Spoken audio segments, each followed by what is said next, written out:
En ce moment, Inch'Allah Ta'ala, nous, les enfants, là, ils ne peuvent pas pousser de l'autre côté là-bas. Ceux qui sont en haut là, oui, ils peuvent pousser là-bas. C'est mieux.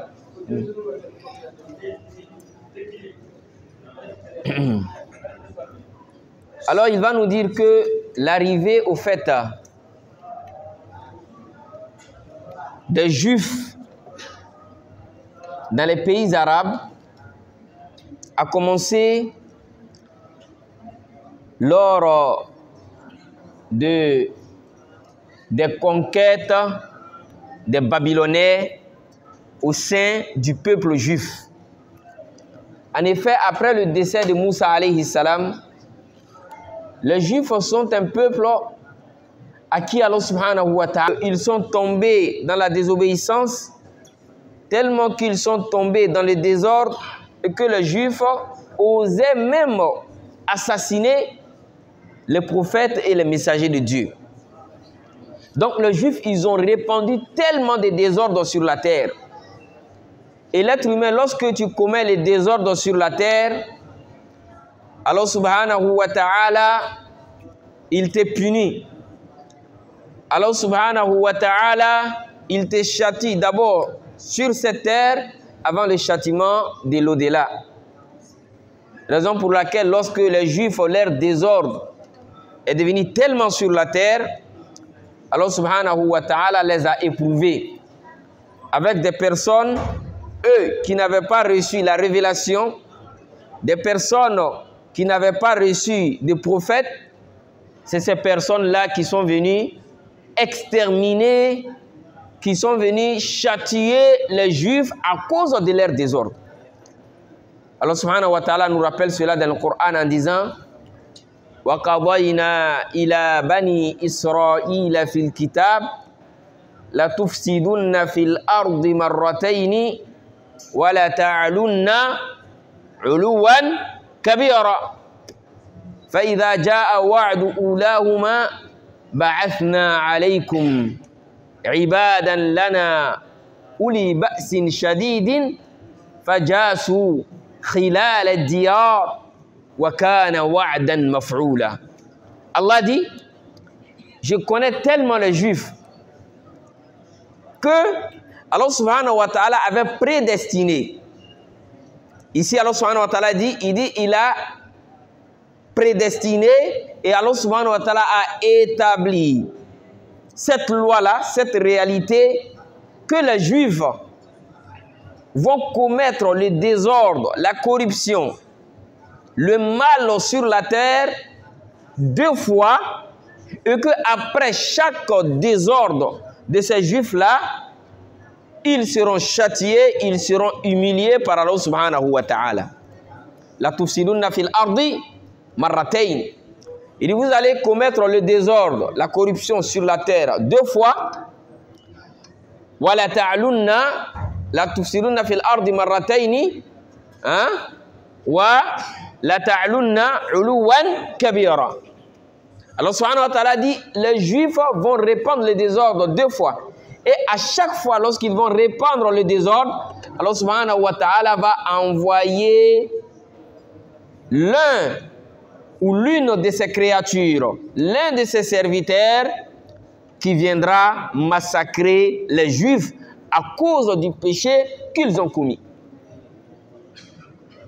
Et la première massacre a été après le décès de Moussa alayhi salam.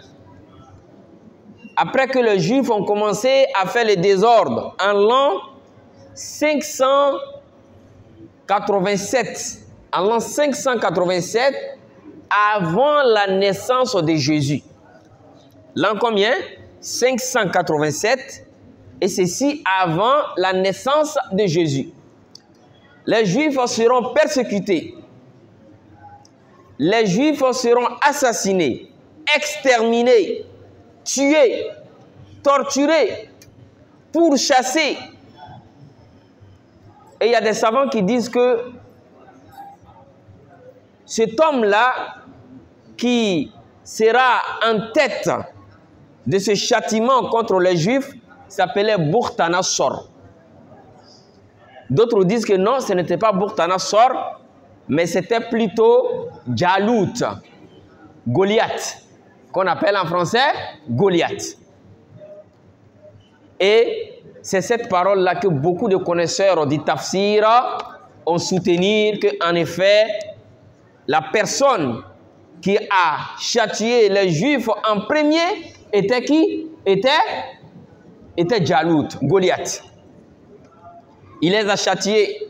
Alors subhanahu wa ta'ala dit dans ce sens-là dans le Coran, فَإِذَا جَاءَ وَعْدُ أُولَاهُمَا بَعَثْنَا عَلَيْكُمْ عِبَادًا لَنَا أُولِي بَأْسٍ شَدِيدٍ فَجَاسُوا خِلَالَ الدِّيَارِ. Il dit, celui qui viendra vous châtier, il va vous pourchasser jusqu'à dans vos maisons. Il ne va pas vous laisser. Pourquoi? À cause du désordre, à cause du péché, à cause du mal que les Juifs ont répandu sur terre. Alors Jalout va châtier les Juifs et après cela, les Juifs reviendront envers Allah subhanahu wa ta'ala. Ils vont se repentir. Ils vont demander à Allah subhanahu wa ta'ala de leur pardonner. Mais lorsque Jalout va leur châtier, certains vont immigrer de la Palestine pour aller dans le Hijaz, là où se trouvent les Arabes, en Arabie. Alors voici le premier déplacement des Juifs avec, n'est-ce pas, après la persécution de Jalout ou bien de Bukhta-Nassar, hein, comme les savants se sont divergés là-dessus, et c'était en l'an 580-87. Alors les Juifs, ils viendront dans les Hijaz, d'autres resteront en Palestine et ils vont demander à Allah subhanahu wa ta'ala de leur redonner la force qu'ils avaient avant. Et Allah subhanahu wa ta'ala va leur accorder cela. Allah subhanahu wa ta'ala va leur envoyer un nouveau roi. Ce roi-là s'appelait quoi? Talut. Inna Allaha qad ba'atha lakum Taluta malika. Talut, qui était le nouveau roi des Juifs, va amener plus de 80 000 combattants pour aller prendre la revanche contre qui? Contre Goliath. Et ces 80 000 personnes qui vont suivre Talut pour aller combattre Jalout, Goliath, Allah subhanahu wa ta'ala va dire à ces soldats-là que vous serez assoiffés, mais vous allez arriver à un endroit où vous allez voir un fleuve, ne buvez pas de cette eau, sauf quelques gorgées. Prenez seulement quelques gorgées. Mais ils vont désobéir comme l'habitude des Juifs. Sur les 80 000 combattants, seulement 300 resteront avec Talut pour aller combattre Goliath et son armée. Les géants, l'Amalik. Et parmi ces 300 personnes, ces 300 guerriers qui étaient avec qui? Avec Talut, figurait le prophète d'Allah subhanahu wa ta'ala qui est père également d'un prophète, à savoir Daoud alayhi salam. Daoud était très jeune. Il y a des savants qui vont dire que Daoud était avec son père et ses frères. Ils étaient au moins une dizaine de personnes. Et Daoud, il avait une lance-pierre. Et Allah subhanahu wa ta'ala fera que la mort et la destruction de qui? De Goliath sera à la main de qui? À la main de Daoud alayhi salam. Alors ça c'était la toute première désordre, n'est-ce pas, des Juifs. Et Allah subhanahu wa ta'ala va leur donner le dessus. Et après cela, quelques années, ils vont oublier encore et ils vont retomber encore dans le péché. Et Allah dit, فَإِذَا جَاءَ وَعْدُ الْآخِرَةِ. Il dit, lorsque les Juifs sont retombés dans le péché, Allah subhanahu wa ta'ala les a envoyés encore un autre peuple. Et ce peuple-là, comme nous le dit, n'est-ce pas, l'auteur du livre, il dit, il s'agit des Romains. Il s'agit des Romains. Et cela s'est passé en l'an 70 avant la naissance de Jésus alayhi salam. Ça, c'était les Romains. Et ce monsieur-là, ces Romains-là, ont massacré les Juifs. Plus de 1 million de morts dans le milieu juif. Et cela a amené les Juifs à faire quoi? À quitter la Palestine. Les Juifs se sont éparpillés dans les pays, mais ils se sont basés plus où ça? Dans le pays des Arabes. Et les Juifs, ils avaient une idée dans la tête. Lorsque les Juifs venaient s'installer dans le pays des Arabes, plus précisément aux alentours de Médine, car en effet, dans les Taurats, là où le prophète Muhammad sallallahu alayhi wa sallam devait sortir, était déjà indiqué. Alors les Juifs, en voyant la valeur qu'avait le prophète Muhammad sallallahu alayhi wa sallam, ils souhaitaient que le prophète Muhammad sallallahu alayhi wa sallam soit l'un d'eux. C'est-à-dire que le dernier des messagers qui viendra couronner le message de tous les prophètes soit un quoi? Soit un juif. Alors ils se sont installés un peu partout là-bas. Et ils connaissaient les signes. Ils avaient cette connaissance-là. Ce qui nous prouve cela est que le jour même, la nuit de la naissance du prophète Muhammad sallallahu alayhi wa sallam, il y avait un sahaba du prophète sallallahu alayhi wa sallam qu'on appelait Hassan ibn Thabit. Hassan ibn Thabit était un compagnon du prophète Muhammad sallallahu alayhi wa sallam. C'était un poète. Il était âgé à peu près de 7 ans ou de 8 ans que le prophète Muhammad sallallahu alayhi wa sallam. Hassan ibn Thabit va dire que la nuit ou le matin de la naissance du prophète Muhammad sallallahu alayhi wa sallam, il y a un juif qui s'est mis à appeler les juifs de Médine.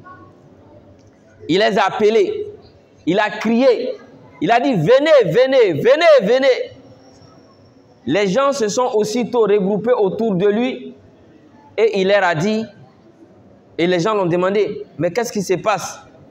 Pourquoi est-ce que tu nous appelles comme ça? Il y a quelle nouvelle? Le monsieur a dit, il dit, le dernier des messagers qui devait venir au monde cette nuit-là, ce messager devait venir et c'était écrit chez nous. On le savait que ce messager qui devait venir, le jour de sa naissance, une étoile également devait sortir dans le ciel là. Et cette étoile-là est sortie hier soir, c'est-à-dire le dernier des prophètes est arrivé. Il le savait. Allah dit dans le Coran, il dit tellement que les Juifs connaissaient le prophète sallallahu alayhi wa sallam qu'ils ne pouvaient même pas se tromper de son identité. Allah dit ya'rifunahu kama ya'rifuna abna'ahum. Allahu Akbar. Il dit un juif connaisseur. Les Juifs connaissaient le prophète Mohammed sallallahu alayhi wa sallam comme l'un d'entre eux ne peut jamais se tromper de l'identité de son propre fils. La manière que tu connais ton fils, c'est de cette même manière que les Juifs connaissaient le prophète Mohammed sallallahu alayhi wa sallam. Allah avait tout décrit dans leurs livres au sujet du prophète Mohammed sallallahu alayhi wa sallam. C'est pourquoi lorsque le prophète sallallahu alayhi wa sallam, le premier voyage qu'il a fait avec son oncle à l'âge de 12 ans, le prophète sallallahu alayhi wa sallam était avec son oncle Abu Talib. Et en mi-chemin, lorsqu'ils sont arrivés, il y a un homme qui les a observés. C'était un juif. Et ce juif-là a aussitôt invité la délégation de l'oncle du prophète sallallahu alayhi wa sallam et le prophète sallallahu alayhi wa sallam chez lui à la maison pour venir manger. Lorsqu'ils ont terminé de manger, il leur a dit, il a appelé l'oncle du prophète sallallahu alayhi wa sallam, il dit, tu connais ce jeune homme qui est avec vous là? Il dit, ce jeune homme n'est pas n'importe qui.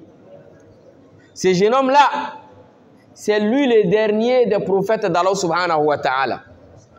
Ce jeune homme-là, depuis que vous avez quitté la Mecque jusqu'à arriver ici, il y a des signes qui sont en train de le suivre. Et ces signes-là ne suivent que seulement les personnes que Allah subhanahu wa ta'ala a désignées comme prophètes et messagers.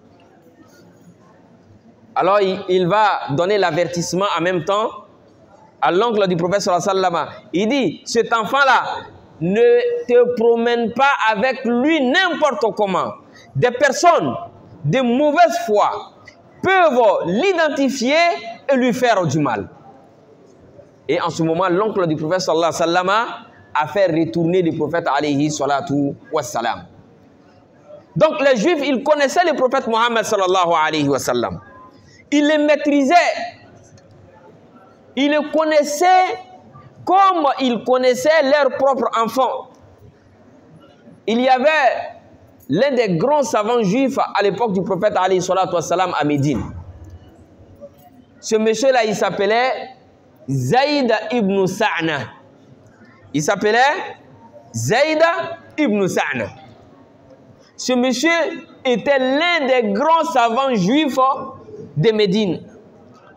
Il dit, le jour où le prophète sallallahu alayhi wa sallam a mis pied à Médine, dès que j'ai vu le prophète sallallahu alayhi wa sallam, j'ai su aussitôt que c'était le messager de Dieu. Je suis aussitôt. Tous les signes étaient apparents sur lui. Il dit, mais je doutais au sujet de 2 points au prophète sallallahu alayhi wa sallam. Il dit, ces 2 points-là étaient que le prophète Mohammed sallallahu alayhi wa sallam était le champion, était la personne endurante par excellence. Et que lorsqu'on lui faisait du tort, le prophète Mohammed sallallahu alayhi wa sallam, il manifestait encore plus sa patience. Alors ces 2 points-là, je n'avais pas vu ça sur le prophète Mohammed sallallahu alayhi wa sallam. Alors j'ai voulu avoir le cœur net. Est-ce qu'en réalité, c'est le messager d'Allah? Alors il fallait le tester. Et j'étais en train de chercher l'occasion. Il dit, c'est en ce moment-là que j'étais à Médine en train d'observer tous les faits et gestes du prophète sallallahu alayhi wa sallam, qu'un jour un homme est rentré en courant avec son cheval à Médine. Il dit au prophète sallallahu alayhi wa sallam, nos messagers d'Allah, nous avons besoin de ton soutien. Mon peuple a besoin de ton soutien. Ya Rasulallah, si tu ne viens pas secourir mon peuple, ils risquent de sortir dans l'islam comme ils sont rentrés dans l'islam. Il dit, car lorsque je les ai fait la dawa, je les ai présenté l'islam, je les avais promis une vie plus meilleure. Je les avais promis quoi? Une vie plus meilleure. Je les avais dit que si vous devenez musulman, Inch'Allah, Dieu va vous faire beaucoup de grâce. Mais ça c'était ma volonté. Mais Allah a voulu autrement. Actuellement, ils sont éprouvés. Il y a la galère. Il y a la souffrance. Donc, ces gens-là, leur iman n'est pas encore stable. Ils sont rentrés dans l'islam par quoi? Par intérêt. Alors, ils risquent de sortir de l'islam si on ne fait pas quoi? Si on ne les soutient pas financièrement. Allahu Akbar. Ici, ça doit nous interpeller, nous également. Surtout dans ces pays-là. Parce que souvent, tu vois des personnes qui s'intéressent à l'islam, n'est-ce pas? Des personnes, ils s'intéressent à l'islam, des Congolais, il n'est pas musulman. Peut-être, et généralement, c'est ça aussi. Il s'intéresse à l'islam parce qu'il pense que s'il devient musulman, sa situation va s'améliorer. Toi, tu vas peut-être lui faire du bien. Et souvent, lorsque le musulman, il est au courant de cela, il dit non, non, non. Lui là, je ne m'intéresse pas à lui. Il veut devenir musulman parce qu'il a besoin de quoi? Il a besoin de quelque chose. C'est ça on dit, non? On dit il est rentré dans l'islam, vous cherchez quelque chose. C'est ce qu'on dit. Et on ne se fatigue même pas. On dit non, lui là, il n'est pas sincère. Le sahaba du prophète sallallahu alayhi wa sallam, pas n'importe qui, hein, le sahaba du prophète sallallahu alayhi wa sallam. Parmi les sahaba, d'autres disent, nous sommes rentrés dans l'islam à cause de l'intérêt. Allahu Akbar. On est rentré dans l'islam à cause de quoi? À cause de l'intérêt. Parce qu'on voulait que le prophète sallallahu alayhi wa sallam puisse nous donner quelque chose. Ils disent, mais après cela, cette intention est sortie de nos cœurs et la vraie foi s'est installée dans nos cœurs. Donc toi, en tant que musulman, ce n'est pas ton problème. Si lui, il vient, il devient musulman pour intérêt, c'est ton devoir également. Parce que même parmi les hommes, les personnes, les catégories, les 8 catégories de personnes à qui on doit donner la zakat, il y a qui? Wal mu'allafatu qulubuhum. Des personnes qu'on doit faire quoi? On doit attirer leur cœur par quoi? Par le bienfait. C'est vrai, la personne peut rentrer dans l'islam à cause de l'intérêt, à cause d'un bien matériel, mais plus tard, Allah subhanahu wa ta'ala, n'est-ce pas, va stabiliser la vraie foi dans son cœur. Qu'Allah subhanahu wa ta'ala nous donne la bonne compréhension. Alors, le monsieur, il dit que mon peuple s'est converti à cause de quoi? À cause, n'est-ce pas, de l'intérêt mondain. Mais là, il y a la souffrance, il y a la crise là-bas. Ya Rasulallah, si tu n'aides pas, si tu ne soutiens pas, alors mon peuple va redevenir kafir. Le prophète sallallahu alayhi wa sallam a dit à Ali, il dit à Ali, il y a quelque chose dans la caisse des musulmans. Ali ibn Abi Talib dit, Wallah, ya Rasulallah, il n'y a rien. Il n'y a rien dans la caisse. Allahu Akbar. C'est pour nous dire que souvent, le bonheur, ce n'est pas le matériel. Regardez, ça c'est la meilleure de toutes les créatures d'Allah subhanahu wa ta'ala. Dans sa caisse, il n'y a rien. Dans sa caisse, il n'y a rien. Il n'y a pas d'argent. Alors, Ali ibn Abi Talib dit au prophète sallallahu alayhi wa sallam, Wallah, nous n'avons rien. Il n'y a rien dans la caisse. Le prophète sallallahu alayhi wa sallam regarde de gauche à droite et Zayd ibn Sa'na, lorsque il apprend cette nouvelle que le prophète sallallahu alayhi wa sallam est dans les besoins, il vient de lui-même et il se présente. Et il dit, Muhammad, je sais que vous êtes dans les besoins et moi, j'aimerais faire une transaction avec vous. Vous avez une plantation de dattes à tel endroit. J'aimerais l'acheter en avance. Ce qu'on appelle Aqdu Salam en islam. C'est-à-dire, tu achètes, n'est-ce pas, les fruits qui ne sont pas encore mûrs, mais qui seront mûrs peut-être dans 6 mois, mais toi tu payes déjà l'argent maintenant, et lorsque les fruits sont mûrs, tu cueilles tes fruits et tu vas avec. Il dit, alors, j'aimerais faire ça avec vous. Le prophète sallallahu alayhi wa sallam a dit, alhamdulillah rabbil alamin, nous-mêmes on était dans les besoins d'argent. Amène l'argent, et dès que les fruits seront mûrs, ils sont à toi. On prend l'argent, directement on donne, le prophète sallallahu alayhi wa sallam donne à celui qui était venu secourir son peuple, il dit, va sauver ton peuple avec cela. Allahu Akbar. Le monsieur, il va tout content, tout heureux. Or, Zayd ibn Sa'na, c'était là son piège. Parce qu'il dit, il voulait tester le prophète sallallahu alayhi wa sallam. Et il n'a même pas attendu la date du paiement arrivé qu'un jour et après un décès d'un compagnon du prophète sallallahu alayhi wa sallam, que Zayd ibn Sa'na va se présenter pendant que les musulmans sont tristes, les musulmans sont endeuillés. Il va rentrer entre les compagnons du prophète sallallahu alayhi wa sallam et il va aller prendre le prophète sallallahu alayhi wa sallam par ses cols. Il dit, Muhammad, paye mon argent. Muhammad, paye mon argent. Vous, la descendance de Abdul Muttalib, vous êtes reconnus comme des personnes qui n'aiment pas payer les dettes. Allahu Akbar. Le prophète sallallahu alayhi wa sallam qui est le chef suprême de Médine, et il est entouré de ses sahaba. Et un juif vient oser manquer du respect au prophète sallallahu alayhi wa sallam comme ça. En ce moment, Omar ibn al-Khattab radiallahu anhu, il était à côté, il a enlevé son épée en même temps. Le prophète sallallahu alayhi wa sallam dit, hey, ne le touche pas. Omar ibn al-Khattab dit au prophète sallallahu alayhi wa sallam, laisse-moi que je sépare son cou de ses épaules. Le prophète sallam a dit non, non, non, ne le touche pas.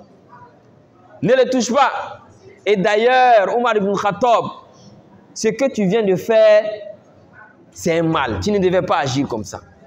Omar, tu devais demander à cet homme que lorsqu'il vient encaisser son argent, qu'il le fasse dans la douceur.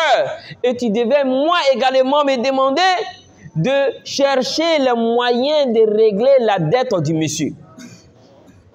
Alors, Omar ibn Khattab, vu que tu as fait peur au monsieur en faisant sortir ton épée, va à tel endroit, va prendre la date, tu donnes au monsieur et tu l'ajoutes également une quantité supplémentaire. Pourquoi? Parce que tu l'as fait peur en lui demandant pardon.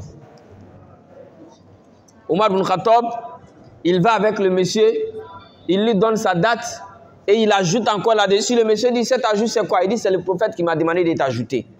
Le monsieur dit, Omar, tu me connais? Omar dit, je ne te connais pas. Il dit, c'est moi Zaïd ibn Sa'ana. Il dit, le grand connaisseur juif, c'est toi? Il dit, oui, c'est moi. Il dit, mais pourquoi tu agis comme ça? Il dit, Wallahi, depuis le premier jour que j'ai vu le prophète sallallahu, tous les signes qui confirmaient qu'il était le prophète de Dieu étaient apparents sur lui, excepté le preuve que je viens d'exécuter et je viens d'avoir le cœur honnête qu'en réalité, c'est lui, le messager d'Allah sallallahu alayhi wa sallam, envoyé à l'humanité tout entière.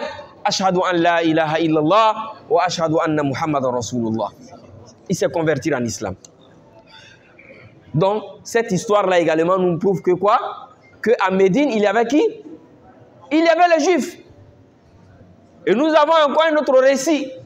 Un autre Juif, connaisseur, fils d'un connaisseur, qui avait une réputation, masha'Allah, très excellente dans leur société. Il s'appelait Abdullah ibn Salam. Abdullah ibn Salam dit également que lorsqu'il a vu le prophète sallallahu alayhi wa sallam, dès les premières heures, il a su directement que c'était lui le messager d'Allah. Il dit, mais il avait quelques doutes. Il avait quelques doutes et il avait quelques questions à poser au prophète sallallahu alayhi wa sallam. Et il est arrivé, il dit au prophète sallallahu alayhi wa sallam, si tu prétends que tu es le prophète de Dieu et le messager de Dieu envoyé à l'humanité tout entière, alors moi j'ai 3 questions à te poser. La première question, quelle sera la première nourriture que les gens du paradis vont manger? La deuxième question, pourquoi souvent l'enfant ressemble au papa ou bien souvent l'enfant ressemble à la maman? Et la troisième question, les signes de la fin du temps va débuter où et comment? Le prophète sallallahu alayhi wa sallam a dit, quant à la première question, il s'agit du foie de la baleine. C'est ça la toute première nourriture que les habitants du paradis vont manger. La deuxième question, la ressemblance de l'enfant dépend de, n'est-ce pas, la rapidité de la liquide de l'homme ou de la femme. Il dit, et la troisième question qui est les signes de la fin du temps est qu'un grand feu va commencer au niveau de la Syrie. Abdullah ibn Salam dit, Ashhadu an la ilaha illallah wa ashhadu anna Muhammadan Rasulullah. Il dit, Wallah, je confirme que tu es le messager de Dieu. Il dit, mais Muhammad, attention, ne dévoile pas aux gens que je suis déjà musulman. Je connais mon peuple. Je sais comment ils sont. Nous allons les tester. Appelle-les et demande-les qui suis-je dans la société. Le prophète sallallahu alayhi wa sallam va convoquer les Juifs. Et lorsque les Juifs vont arriver, le prophète sallallahu alayhi wa sallam va leur demander, mais est-ce que vous connaissez une personne qu'on appelle Abdullah ibn Salam parmi vous? Que dites-vous à son sujet?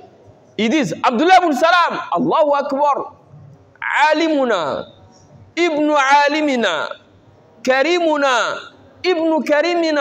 Ah, Abdullah ibn Salam, papa, ça c'est pas n'importe qui chez nous ici. C'est un grand connaisseur.